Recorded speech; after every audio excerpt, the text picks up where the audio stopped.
എൻ്റെ അമ്മ എന്നെ പ്രസവിച്ച് കിടക്കുകയാണ്. അപ്പം അവളില്ലേന്ന് ചോദിച്ചപ്പോൾ ഇങ്ങനെ ഡെലിവറി കഴിഞ്ഞ് കിടക്കുമ്പോൾ ഹോസ്പിറ്റലിൽ വന്നിട്ട് ഈ കയ്യിൽ 10 രൂപയും ഈ കയ്യിൽ 10 രൂപയും അന്നത്തെ വെച്ച് തന്നിട്ടുണ്ട്. അപ്പോൾ ആറന്മുള പൊന്നമ്മയാണ് എനിക്ക് ആദ്യമായിട്ട് എൻ്റെ കയ്യിലോട്ട് പൈസ വെച്ച് തരുന്നത്. അതായത് ഭയങ്കര രസമായിരുന്നു. തിരിച്ചൊരു സിനിമ ലോകത്തേക്ക് പോവുക എന്ന് പറയുന്നത് ഭയങ്കര ഒരു രസമായിരുന്നു. അപ്പം ഞാൻ പറഞ്ഞു, എനിക്കൊരു തോർത്ത് തന്നാൽ ഞാൻ അഭിനയിക്കും.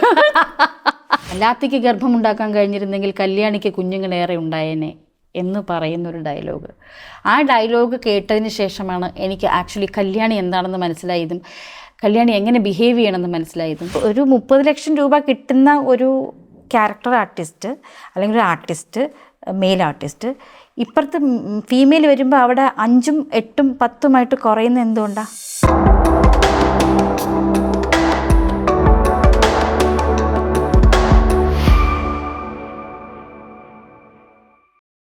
Hello and welcome everyone to our show. ഇന്ന് നമ്മളോടൊപ്പം ഉള്ളത് മഞ്ജു പിള്ളയാണ്. മഞ്ജു SP പിള്ള സാറിൻ്റെ കൊച്ചുമോൾ എന്ന ഐഡൻറ്റിറ്റിയിൽ നിന്ന് മഞ്ജു പിള്ള എന്ന ആർട്ടിസ്റ്റ് എന്നുള്ളൊരു ഐഡൻറ്റിറ്റിയിലേക്ക് വന്നപ്പോൾ how did you feel about it? ഉള്ളിൽ SP പിള്ള സാർ മലയാള സിനിമയിൽ നമുക്ക് എല്ലാവർക്കും അറിയാം, വളരെ അറിയപ്പെടുന്ന ഒരു കോമഡി ആർട്ടിസ്റ്റ് ആയിരുന്നു. സാറിൻ്റെ ഗ്രാൻഡ് ഡോട്ടറാണ്. ആക്ച്വലി ആരും ഞാൻ ഈ ഫീൽഡിലേക്ക് വരും വിചാരിച്ചിട്ടില്ല. അപ്പൂപ്പൻ സിനിമ നടനായിരുന്നെങ്കിലും അതായത് അവരുടെ മക്കളോ അങ്ങനെയൊന്നും വരുന്ന ഒരു ക്യാരക്ടർ ആയിരുന്നില്ല അപ്പൂപ്പൻ. വീട്ടിൽ ഭയങ്കര സ്ട്രിക്റ്റ് ആയിരുന്നു എന്ന് അമ്മയൊക്കെ പറഞ്ഞു കേട്ടിട്ടുണ്ട്. അപ്പം അതുകൊണ്ട് തന്നെ അമ്മയൊക്കെ അമ്മ പാട്ട് പഠിച്ചിട്ടുണ്ട് കുറച്ച് നാൾ. പക്ഷെ അമ്മയൊക്കെ സ്കൂളിൽ പാടുമ്പോൾ മൈക്ക് വെക്കുമല്ലോ, തൊട്ടടുത്ത സ്കൂളൊക്കെ ആയിരിക്കും. മൈക്കിൽ അമ്മയുടെ ശബ്ദം കേൾക്കുമ്പോൾ അമ്മയുടെ ബ്രദറും അമ്മയൊക്കെ അപ്പൂപ്പനൊക്കെ പോയിട്ട് എന്ന് പറഞ്ഞ് ഇറക്കിക്കൊണ്ടുവന്ന കഥയൊക്കെ അമ്മ പറഞ്ഞിട്ടുണ്ട്. സോ അപ്പൂപ്പൻ ഭയങ്കര സ്ട്രിക്റ്റ് ആയിരുന്നു വീട്ടിൽ. അതുകൊണ്ട് തന്നെ അവരാരും വിചാരിച്ചിട്ട് തന്നെ ഇല്ല ഞാൻ ഈ ഫീൽഡിൽ അഭിനയ രംഗത്തേക്ക് വരും എന്നുള്ളത് ആരും വിചാരിച്ചിട്ടില്ല. അമ്മാവൻ ക്യാമറമാൻ ആയിരുന്നു. പിന്നെ എൻ്റെ അച്ഛൻ ഇച്ചിരി അസ്കിതയുണ്ട് അഭിനയത്തിൻ്റെ. അച്ഛൻ ഈ BSSCയിലായിരുന്നു. അച്ഛൻ റിട്ടയറായി കുറേ വർഷമായി. അപ്പോൾ BSSCയിൽ ഈ അമച്വർ നാടകങ്ങളും ഒക്കെ ചെയ്യുമായിരുന്നു. അപ്പം അങ്ങനെയാണ് ശ്രീ മൂർത്തി സാറിൻ്റെ സ്ത്രീപർവം എന്ന് പറഞ്ഞ ലൈറ്റ് ആൻഡ് സൗണ്ട് ഷോ ഉണ്ടായിരുന്നു. അപ്പോൾ അച്ഛൻ സൂര്യയിലുണ്ടായിരുന്ന ഒരാളാണ്.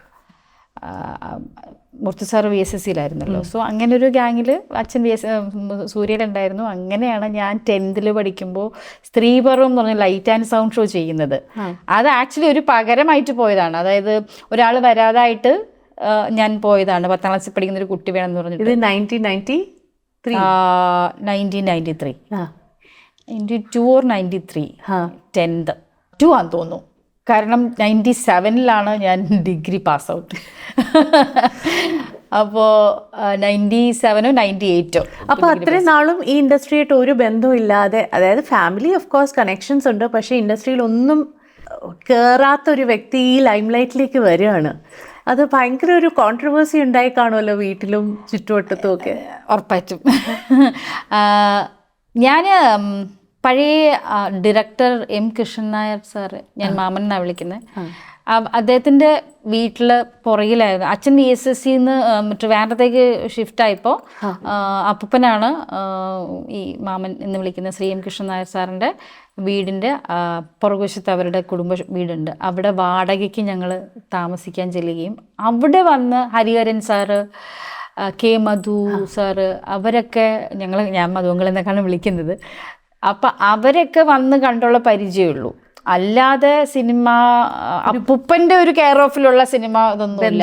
പക്ഷെ തറവാട്ടിൽ അമ്മ പറഞ്ഞിട്ടുണ്ട്, നസീർ സാർ വന്നിട്ടുണ്ട്, സത്യം മാഷ് വന്നിട്ടുണ്ട്, ഭാസി അപ്പൂപ്പൻ, അങ്ങനെ ബഹദൂർ അങ്കിളാണ് സ്ഥിരം വരിക എന്ന് അമ്മ പറയും. ബഹദൂർ അങ്കിള്, പിന്നെ ജയഭാരതി ചേച്ചി, പിന്നെ കവിയൂർ പൊന്നമ്മ അമ്മ.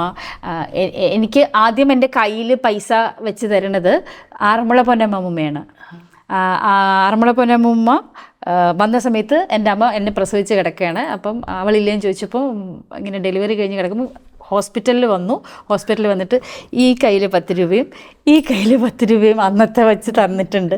അപ്പോൾ ആറന്മുള പൊന്നമ്മയാണ് എനിക്ക് ആദ്യമായിട്ട് എൻ്റെ കയ്യിലോട്ട് പൈസ വെച്ച് തരുന്നത്. അപ്പോൾ അത് ഐശ്വര്യമുള്ള കയ്യാ. അപ്പോൾ ഫസ്റ്റ് ഷോട്ട് എന്തായിരുന്നു മഞ്ജു? എന്തായിരുന്നു ആദ്യം ചെയ്തത്? മൂവിയിലാണോ? മൂവിയിലും സീരിയലിലും ആദ്യം സീരിയലായിരുന്നില്ലേ കയറിയത്? ഞാൻ അതാ പറഞ്ഞു വന്നത്. എം കൃഷ്ണൻ നായർ സാറിൻ്റെ ഒരു അസിസ്റ്റൻ്റ് ഉണ്ടായിരുന്നു, GS Vijayan. Vijayan uncle actually ചെപ്പടി വിദ്യ എന്ന് പറഞ്ഞ അദ്ദേഹത്തിൻ്റെ മൂവിക്ക് വേണ്ടിയിട്ട് എൻ്റെ കുറേ ഫോട്ടോസ് എടുത്തിരുന്നു. അന്ന് എനിക്ക് ചെയ്യാൻ പറ്റാതെ പോയി. പക്ഷെ അദ്ദേഹത്തിൻ്റെ ഫോട്ടോ കണ്ടിട്ട് എം കൃഷ്ണൻ നായർ സാറിൻ്റെ മാമൻ്റെ വേറൊരു അസിസ്റ്റൻ്റ് ഉണ്ടായിരുന്നു, VN മോഹൻദാസ്. അദ്ദേഹം മരിച്ചുപോയി. അദ്ദേഹം GS വിജയൻ അങ്കിളിൻ്റെ കയ്യിൽ ഇത് കണ്ടിട്ട്, ഫോട്ടോ കണ്ടിട്ട് ഇതാരാ, കാരണം ഞാൻ 10 വയസ്സുള്ളപ്പോൾ അവിടെ നിന്ന് ഇറങ്ങിയതാ. 10 വയസ്സുള്ളപ്പോൾ അവിടെ നിന്ന് വീട് മാറി. പിന്നെ ഇവരാരും എന്നെ അങ്ങനെ കണ്ടിട്ടില്ല, ഈ ഗ്യാങ്ങാരും. അപ്പോൾ മോഹൻദാസ് അങ്കിൾ ചോദിച്ചു ഇതാരാന്ന് വെച്ചപ്പോൾ അതറിയില്ലേ, നമ്മുടെ ഇപ്പം എനിക്ക് ഒരുപാട് ചെല്ലപ്പേരുണ്ട് അവിടെ. മഞ്ചാടി, മഞ്ജുക്കുട്ടി, മച്ചിപ്പെണ്ണ് എന്നൊക്കെ പറഞ്ഞിട്ട് ഇങ്ങനെ കുറേ പേരുണ്ട്. അപ്പോൾ ഇത് നമ്മുടെ മഞ്ചാടിയാണെന്ന് പറഞ്ഞ് അങ്ങനെ വന്നാണ് അദ്ദേഹത്തിൻ്റെ സത്യം മുത്തിയ എന്ന് പറഞ്ഞിട്ടൊരു സീരിയലാണ് ഞാൻ ആക്ച്വലി ദൂരദർശനിൽ. അത് കഴിഞ്ഞിട്ട് തത്തമ്മേ പൂച്ച പൂച്ച എന്ന് പറഞ്ഞിട്ട് പ്രേംകുമാർ ചേട്ടൻ്റെ കൂടെ ഒരു ടെലിഫിലിം ചെയ്തിരുന്നു. ആക്ച്വലി അത് കണ്ടിട്ടാണ്, അത് ഭയങ്കര ഹിറ്റായിരുന്നു. അത് കണ്ടിട്ടാണ് ഞാൻ സീരിയൽ ഫീൽഡിൽ, TV ഫീൽഡിൽ കുറേ വർക്ക് ചെയ്തത്. അതിനിടയിൽ ഒരുപാട് സിനിമകളൊക്കെ ചെയ്തു. അത് അനിയത്തി വേഷങ്ങൾ, അങ്ങനെയുള്ള വേഷങ്ങളാണ് ചെയ്തത്. മഴയത്ത് മുമ്പേ അതൊക്കെ ചെയ്ത് വന്നത്. കുറെ പഴയ ഓർമ്മകളൊക്കെ പുതുക്കി. അതെ, മഴയത്ത് മുമ്പേ ചെയ്തു. അങ്ങനെ കുറച്ച് ഇങ്ങനെ ഈ അനിയത്തി വേഷങ്ങളാണ് കൂടുതലും അന്ന് ചെയ്ത് വന്നത്. ശരിക്കും മഞ്ജു അന്നൊക്കെ തുടങ്ങിയിട്ടുണ്ടെങ്കിലും കുറേ ബ്രേക്സ്, കുറേ അപ്സ്, കുറേ ഡൗൺസ്, കുറേ അപ്സ്, കുറേ ബ്രേക്സ്. ഞാനായിരുന്നു ഏറ്റവും കൂടുതൽ ബ്രേക്സ് എടുത്തിരിക്കുന്ന ആർട്ടിസ്റ്റ്. കുറേ നാള് മാറി നിന്നിട്ടാണ് ഹോമിൽ തിരിച്ചു വരവ് എന്ന് പറയാൻ പറ്റുന്നത്. അതെന്തുകൊണ്ടെന്ന് വെച്ച് കഴിഞ്ഞാൽ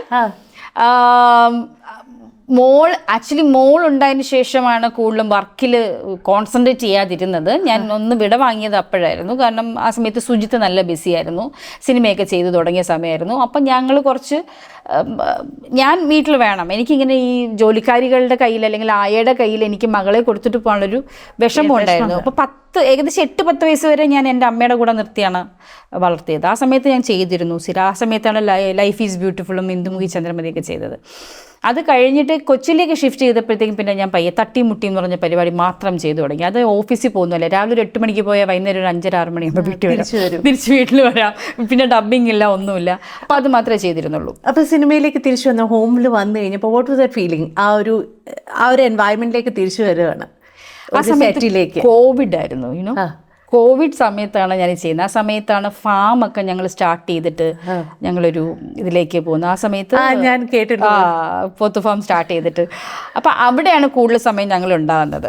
അപ്പം ആ സമയത്ത് ഫാമിൽ നിന്ന് തിരിച്ച് വീട്ടിലേക്ക് വരുന്ന സമയത്താണ് സുജിത്തിൻ്റെ ഫോണിലേക്ക് വിജയേട്ടൻ്റെ കോള് വരുന്നതും എൻ്റെ അടുത്ത് സംസാരം. അപ്പം നേരിട്ട് തന്നെ ചോദിച്ചോ എന്ന് പറഞ്ഞ് എൻ്റെ കയ്യിൽ ഫോൺ തന്നു. അപ്പം എന്നോട് ചോദിച്ചു, ഞാൻ പറഞ്ഞു ചെയ്യാം എന്ന് പറഞ്ഞു. അപ്പം അന്ന് വിജയേട്ടൻ പറഞ്ഞത് അത് ഇന്ദ്രൻസിൻ്റെ വൈഫാണ് എന്ന് പറഞ്ഞു. നമ്മൾ അതിനെന്താ, എനിക്ക് ചെയ്യാനുണ്ടോ, ചെയ്യാം എന്ന് പറഞ്ഞു. കോവിഡ് ആയതുകൊണ്ട് അങ്ങനെ ഒരു സുജിത്ത് വീട്ടിലുണ്ട്, എല്ലാവരും വീട്ടിലുണ്ട്. അപ്പോൾ ഫ്രീ ആയിട്ട് ഇറങ്ങാം. അന്ന് സിനിമയൊന്നും ബാൻ ചെയ്തിരുന്നില്ല, കോവിഡ് കൂടിയിട്ട് ബാൻ ചെയ്തിരുന്നില്ല. അത് കഴിഞ്ഞിട്ടൊക്കെയാണ് അത് ഭയങ്കര സ്ട്രിക്റ്റ് ആക്കിയത്. പക്ഷേ 35 ദിവസമോ എന്തോ എടുത്ത് അതൊറ്റ സ്കെഡ്യൂളിൽ തീർത്തു. കൂടുതലും വീടായിരുന്നല്ലോ അതിനകത്ത്. അതൊരു വേറൊരു അതായത് ഭയങ്കര രസമായിരുന്നു. തിരിച്ചൊരു സിനിമ ലോകത്തേക്ക് പോവുക എന്ന് പറയുന്നത് ഭയങ്കര ഒരു രസമായിരുന്നു. പക്ഷെ ആ സമയത്ത് ചെയ്യുമ്പോഴേ ഇന്നത്തെ പോലെ അന്ന് കോവിഡും ഒക്കെ ആയതുകൊണ്ട് ക്യാരവാനില്ല, വീടിനകത്ത് തന്നെയാണ്. അപ്പോൾ വീടിനകത്ത് ഒരു മുറിയിൽ ഞാനിങ്ങനെ ആർക്കും ശല്യമില്ലാതൊക്കെ ഇങ്ങനെ മാറിയൊക്കെ ഇരുന്ന് ഒക്കെ ഇങ്ങനെ ഇരിക്കും. പിള്ളേരാണ്, റോജിൻ, രാഹുൽ എല്ലാം പിള്ളേർ സെറ്റാ. അപ്പം നമ്മൾക്ക് അവരിങ്ങനെ ചേച്ചി എന്നൊക്കെ പറഞ്ഞിട്ട് ആദ്യമൊക്കെ ചെയ്യും. എന്നെ എപ്പോഴും കളിയാക്കും. കോവിഡ് സമയം ആയതുകൊണ്ട് ഞാൻ സ്റ്റോറി കേൾക്കാനായിട്ട് റോജിൻ്റെ അടുത്ത് പോയപ്പോൾ അവരുടെ പോയറ്റിക് എന്ന് പറഞ്ഞ സ്റ്റുഡിയോയിൽ ചെന്നപ്പോൾ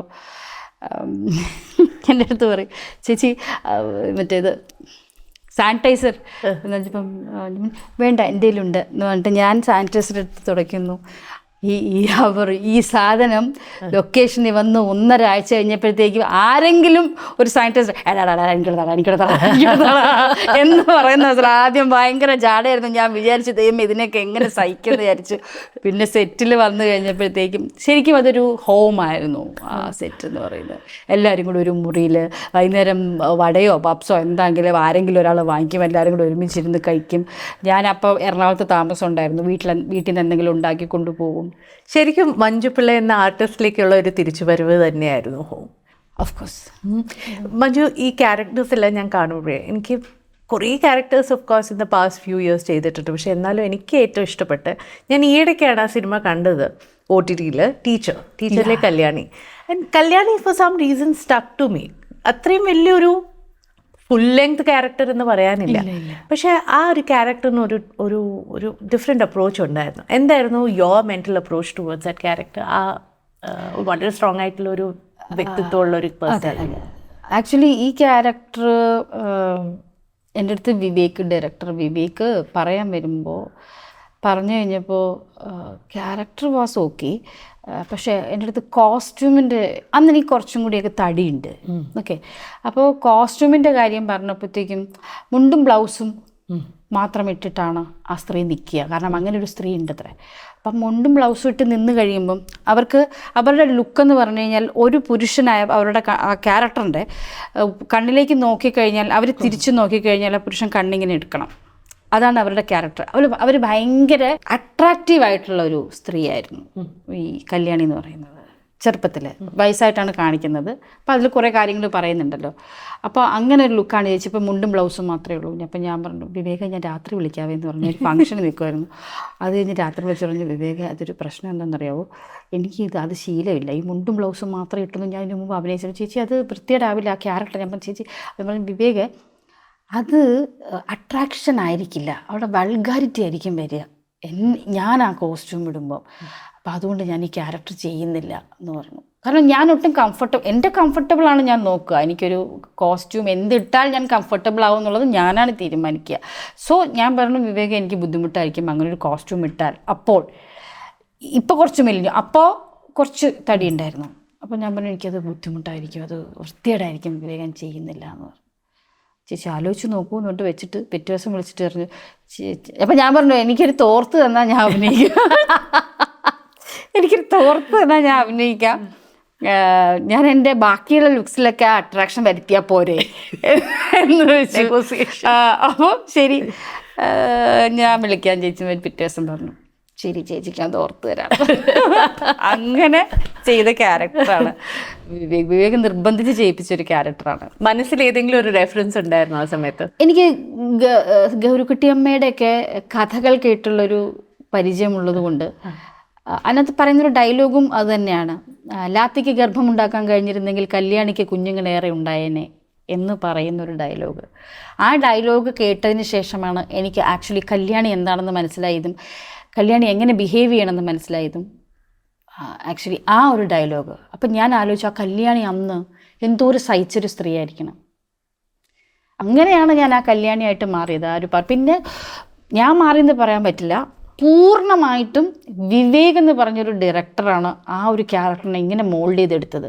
ഓരോ ഷോട്ടിന് മുമ്പും വന്നിട്ട് ചെവിയിൽ ദൂരെ നിന്ന് നോക്കിക്കഴിഞ്ഞാൽ എന്തോ ചേച്ചി പൈസ കുറയ്ക്കണം, നാളെ പൈസ തരാൻ പറ്റില്ല, അല്ലെങ്കിൽ അങ്ങനെ പറയാമെന്ന് വിചാരിക്കും. കാരണം വന്നിട്ട് ഇങ്ങനെയാണ് രഹസ്യമായിട്ട് ചെവിയുടെ അടുത്ത് വന്നിട്ടായിരിക്കും പറയുക വിവേക് ചേച്ചി ബോൾഡ്നെസ് ഷോൾഡർ ആപ്പ് എന്നൊക്കെ പറഞ്ഞിട്ട് നമുക്കിങ്ങനെ മോട്ടിവേഷൻ തരും Vivek.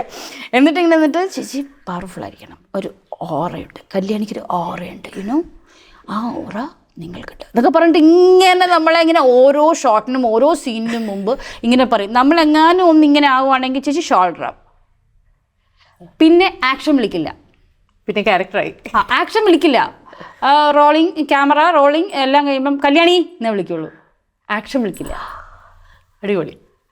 Television industry, film industry ഇത് രണ്ടും കണ്ടിട്ടുണ്ടല്ലോ.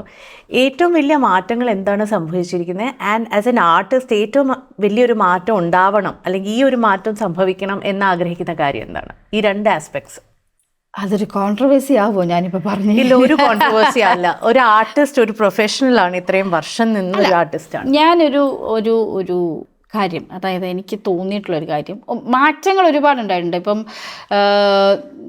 പണ്ടത്തെ ഒരു കുടുംബ സിനിമ ആ ഒരു സ്വീറ്റ്നെസ് ഉണ്ടല്ലോ, സത്യൻ സാറിൻ്റെ പടം ഒരു നന്മ, ഒരു നന്മ, സത്യൻ സാറിൻ്റെ പടം, സിബി സാറിൻ്റെ പടം, കമൽ സാറിൻ്റെ പടം എന്നൊക്കെ പറയുമ്പോൾ നമുക്കൊരു ഒരു ഒരു ഒരു ഒരു ഭയങ്കര സ്വീറ്റ്നെസ് ആണ്. നമ്മളൊരു ഗ്രാമപ്രദേശം, അങ്ങനെയുള്ള സിനിമകൾ ഇപ്പോഴും ഉണ്ട്. പക്ഷെ അതിൻ്റെ മൂഡ് മാറി, അതിൻ്റെ ഒരു ഒരു ഒരു പാറ്റേൺ മാറി. പക്ഷെ അത് ഇപ്പോഴത്തതും രസമാണ് കാണാൻ. കാരണം ജനറേഷൻ മാറുന്നു. നമ്മുടെ ഇപ്പം ഈ ക്യാമറകൾ തന്നെയാണെങ്കിലും എന്തോരം ക്യാമറകൾ പുതിയതിറങ്ങി, എന്തെല്ലാം ചെയ്യാം, മറ്റേ ക്യാമറ ഇറങ്ങി, എന്തെല്ലാം വ്യത്യാസം. അപ്പോൾ അതനുസരിച്ച് നമ്മൾ ടെക്നോളജി വളരുന്നതനുസരിച്ച് നമ്മൾ സിനിമയിലെ മാറ്റങ്ങൾ ഒരുപാട് വരുന്നുണ്ട്. അത് പുതിയ തലമുറ അത് ഏറ്റെടുക്കുന്നുമുണ്ട്. ഞാൻ പറയുന്നത് ഒരുപക്ഷെ ഞാൻ 40s ഞാൻ ആ പഴയ കാലഘട്ടത്തിലേക്ക് പോയത്. ഇത് പറഞ്ഞ് ഞാൻ ലളിതാമ്മയും കൂടെ പണ്ട് വഴക്കുണ്ടാക്കുമായിരുന്നു. കാരണം ലളിതാമ്മ പഴയ ബ്ലാക്ക് ആൻഡ് വൈറ്റിൻ്റെ കാര്യം പറയുമ്പോൾ ഇത് പറയും, ഇത് കൊള്ളത്തില്ല, നീ ഇതിൽ എന്താ നിനക്ക് കൊള്ളാമെന്ന് തോന്നിയതെന്നൊക്കെ പറഞ്ഞിട്ട് പഴയ കാര്യങ്ങൾ പറയും. അപ്പം അങ്ങനെ ഒരു അവസ്ഥയായിരിക്കും ന്യൂ ജനറേഷനിലെ പിള്ളേരും ഞാനും കൂടി ഇനി അടുത്ത ചെയ്യാൻ പോകുന്നത്. കഴിഞ്ഞ 2 വർഷം മുമ്പ് ഇറങ്ങിയ, അല്ലെങ്കിൽ കഴിഞ്ഞ വർഷം ഇറങ്ങിയ ഒരു സിനിമയിലെ ഒരു ക്യാരക്ടർ റോളിനെ കുറിച്ച് ചോദിച്ചാൽ ഏതെങ്കിലും പറയാൻ പറ്റുമോ?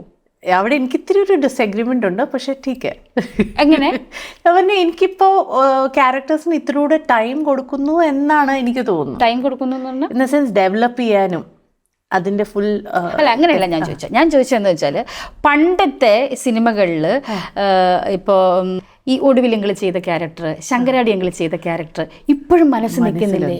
ഈ നാടോടിക്കാറ്റിൽ, സിമ്പിളായിട്ട് പറയാം, നാടോടിക്കാറ്റിൽ പശുവായിട്ട് പോകുന്ന സീനേ നമുക്കിപ്പോഴും മനസ്സിലുണ്ട്. എത്ര വർഷം മുമ്പുള്ള സിനിമയാണ് അല്ലേ? അപ്പം ആ കഥയിലുള്ള സംഭവങ്ങളെ പറഞ്ഞ്. പക്ഷേ കഴിഞ്ഞ വർഷം ചെയ്ത സിനിമയിൽ ഒരു ക്യാരക്ടർ വെച്ചാൽ അത് ഏതായിരുന്നു? ഒന്നും വേണ്ട, എൻ്റെ അമ്മ എൻ്റെ സിനിമയിൽ, എൻ്റെ തന്നെ സിനിമയിൽ, ഒരേ സിനിമയെന്ന് പറയുന്നില്ല, ഒരു സീൻ ഈ ഇടയ്ക്ക് കണ്ടപ്പം അയ്യോ ഈ സീൻ ഏതായിരുന്നു എന്ന് ചോദിച്ചു. പക്ഷെ എൻ്റെ അമ്മയുടെ അടുത്ത് പഴയ സിനിമയെക്കുറിച്ച് ചോദിച്ചു നോക്കൂ, ഇപ്പോഴും അതെന്തുകൊണ്ടാണെന്ന് എനിക്കറിയില്ല. സത്യമായിട്ടും എന്തുകൊണ്ടാണെന്ന് അറിയില്ല. അത് ഞാനൊരു കുറ്റമായിട്ടും അല്ല പറയുന്നത്, സത്യമായിട്ടും എനിക്കറിയില്ല. പക്ഷെ അങ്ങനെ ഒരു ഇത് നഷ്ടപ്പെടുന്നുണ്ടെന്ന് തോന്നുന്നു. പിന്നെ ഒരു എന്താണെന്ന് വെച്ച് കഴിഞ്ഞാൽ പൈസയിൽ വരുന്ന തർക്കം ഉണ്ടല്ലോ, ക്യാഷിൽ വരുന്ന തർക്കം. ഇപ്പം ഞാൻ പോയിട്ട് ഒരു ഇത് ചോദിച്ചു കഴിഞ്ഞാൽ അവിടെ കടന്ന് തർക്കിച്ച് എങ്ങനെയും കുറച്ച്, കാരണം നമ്മളത് കുറച്ച് കൊടുത്താൽ മാത്രമേ ആ സിനിമ മുന്നോട്ട് പോകാൻ പറ്റുള്ളൂ എന്ന് തോന്നുന്ന രീതിയിൽ സംസാരിക്കും ചില ആൾക്കാർ. അതെനിക്ക് വിഷമം തോന്നും. എന്തുകൊണ്ട് ഒരുപാട് കാശ് വാങ്ങിക്കുന്നവരടുത്ത് പോയിട്ട് 1 ലക്ഷം 2 ലക്ഷം കുറയ്ക്കാൻ പറയുന്നില്ല അവർ? അല്ലെങ്കിൽ ഞാൻ ആരെയും കോട്ട് ചെയ്തല്ല ഞാൻ പറയുന്നത്, വേറൊരു ആർട്ടിസ്റ്റ് വന്ന് ഇപ്പോൾ സപ്പോസ് ഒരു 25 lakhs ചോദിച്ചു, ഓക്കെ, അപ്പോൾ അവർ പറയുന്ന അയ്യോ അത് ഇല്ല, അതാണെങ്കിലേ ഉള്ളൂ, ശരി അത് കൊടുക്കും. എനിക്കറിയാം, എനിക്ക് എക്സ്പീരിയൻസ് ഉണ്ട്, അങ്ങനെ കൊടുത്ത ആൾക്കാരെ എനിക്കറിയാം. പക്ഷേ എൻ്റെ പോലത്തെ ഒരു ക്യാരക്ടർ ചെയ്യുന്ന ഒരു ലേഡി ആർട്ടിസ്റ്റ് പോയിട്ട് ഒരു 10 ലക്ഷം ചോദിച്ചാൽ അതിൽ 5 ലക്ഷം അല്ലെങ്കിൽ 3 ലക്ഷം കുറയ്ക്കാൻ നിൽക്കും. അത് കുറച്ചില്ലെങ്കിൽ നെക്സ്റ്റ് അവർ അപ്പുറത്തേക്ക് പോവും, വേറെ ഓപ്ഷൻ ഉണ്ട്. പക്ഷേ ആണുങ്ങളുടെ ജെൻഡർ എടുത്ത് കഴിയുമ്പോൾ അയാൾ തന്നെ വേണം, അതിന് ഓപ്ഷനില്ല. അങ്ങനെ ഒരു ഓപ്ഷൻ്റെ പ്രശ്നമുണ്ട്. ലേഡീസിന് പൈസ ചോദിക്കുമ്പോൾ കുറയ്ക്കുന്നൊരു ഭയങ്കര വിഷമം തോന്നുമായിരിക്കും. എന്താ വെച്ചാൽ എന്തുകൊണ്ട് നമ്മൾ വൈ അസ് ഒരു ഫീമെയിൽ ആർട്ടിസ്റ്റ് അഭിനയിക്കുന്നതും മെയിൽ ആർട്ടിസ്റ്റ് അഭിനയിക്കുന്നതും അവർ ഒരേ ഇതല്ലേ കൊടുക്കുന്നത്? അപ്പോൾ എന്തുകൊണ്ട് ഞാൻ 40 ലക്ഷം തന്നെ വേണം എന്നുള്ളതല്ല പറയുന്നത്. ഒരു 30 ലക്ഷം രൂപ കിട്ടുന്ന ഒരു ക്യാരക്ടർ ആർട്ടിസ്റ്റ് അല്ലെങ്കിൽ ഒരു ആർട്ടിസ്റ്റ്, മെയിൽ ആർട്ടിസ്റ്റ്, ഇപ്പുറത്ത് ഫീമെയിൽ വരുമ്പോൾ അവിടെ 5ഉം 8ഉം 10ഉമായിട്ട് കുറയുന്ന എന്തുകൊണ്ടാണ്? അവിടെ 30 കൊടുക്കുന്നിടത്ത് ഇവർക്കൊരു 15ഓ ഒരു 20-നകത്തോ കൊടുക്കാമല്ലോ എന്നുള്ളതാണ്. 30 തന്നെ കൊടുത്തുകൂടാ? അതാണ് എൻ്റെ ഒരു കൺസിഡറേഷനാണത്. ഐ മീൻ എന്തുകൊണ്ട് സ്ത്രീകൾക്ക് അങ്ങനൊരു ഇത് കൊടുക്കുന്നു എന്നുള്ളത് ഇതാണ്. അവഗണന എന്നുള്ളതല്ല, അവിടെ ഒരു താരതമ്യപ്പെടുത്തൽ എന്ന് പറയില്ലേ. അതുപോലെ സേഫ്റ്റി, ബേസിക് അമ്യൂണിറ്റീസ് കിട്ടുക, ടോയ്ലറ്റ് ഫെസിലിറ്റീസ്, അങ്ങനത്തെ ഇഷ്യൂസൊക്കെ പലപ്പോഴും നമ്മൾ സംസാരിച്ചിട്ടുണ്ട്. What is your take on it? അതിപ്പോഴും ഒരു ക്രൈസിസ് ആണോ ഇൻഡസ്ട്രി? സോ അവൾ ചിലപ്പോൾ മോഡലിംഗ് ചെയ്യുമ്പോൾ അങ്ങനത്തെ ഒരു ഫോട്ടോ ഇട്ടെന്നിരിക്കും. ഇതിപ്പം പണ്ടൊരാൾ ചോദിച്ച പോലെ സാരി എടുത്ത് സ്വിമ്മിംഗ് പൂളിൽ ഇറങ്ങാൻ പറ്റില്ല. എനിക്ക് ആസ് ആൻ ആർട്ടിസ്റ്റ് എനിക്ക് ഡിഫറെൻ്റ് ആയിട്ടുള്ള ക്യാരക്ടേഴ്സ് ചെയ്യണം എന്നുള്ളതുകൊണ്ട് ഞാൻ ചൂസ് ചെയ്യും. ഒരു റിലേഷൻ കീപ്പ് ചെയ്യുമ്പോൾ നോക്കിയും കണ്ടും ഞാൻ കീപ്പ് ചെയ്യുള്ളൂ. എനിക്ക് പേടിയാണ്, നഷ്ടപ്പെടലുകൾ എനിക്ക് പേടിയാണ്. എനിക്ക് പേടിയല്ല, വിഷമാണ്. ഒരു 1 ടോയ്ലറ്റുള്ള അല്ലെങ്കിൽ 2 ടോയ്ലറ്റ്, 1 ടോയ്ലറ്റുള്ള ഒരു ഫ്ലാറ്റിൽ താമസിക്കുന്ന ഒരു ഫാമിലി നമുക്ക് ബാത്റൂമിൽ പോണത് പോലെ നമ്മൾ പിടിച്ചു വയ്ക്കും. അമ്മ എനിക്ക് ശരിക്കും പറഞ്ഞു കഴിഞ്ഞാൽ അമ്മയില്ലാത്ത ചിന്തിക്കാൻ പറ്റില്ല.